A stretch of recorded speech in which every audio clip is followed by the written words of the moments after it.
আজকে আপনাদের সামনে আমি একটা টিপস তুলে ধরছি। আমার আশপাশ থেকে দুজন দালাল গ্রেফতার হয়েছেন আওয়ামী লীগের। একজনে সারা জীবনে ইনকাম করেছেন 10-15 লাখের মতো, তাও বেশিরভাগ টাকা নিজে পরিশ্রম করে। অন্যথায় একজন কামাই করেছেন কয়েক কোটি টাকা। যিনি কোটি টাকা কামাই করেছেন তিনি যেই সরকার যেই সময় ক্ষমতায় থাকে উনি ওই সময়ই ওই সরকারের প্রধান দালাল হিসাবে কাজ করেন। গতকাল উনি গ্রেফতার হওয়াতে বিএনপির নেতাকর্মী, জামায়াতের নেতাকর্মী যতক্ষণ না ওনাকে ছেড়ে দেওয়া হয়েছে ততক্ষণই ওই জায়গায় অবস্থান করেছেন উপজেলার সামনে। 2টা মামলা থেকে এখন উনি জামিনে বের হয়ে গেছেন শুধু টাকার কারণে।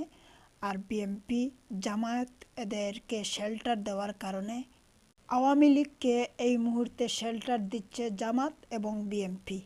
24 ঘন্টার ভিতরে ওই আওয়ামী লীগের দালালকে মুক্ত করে নিয়ে আসছেন ওরা।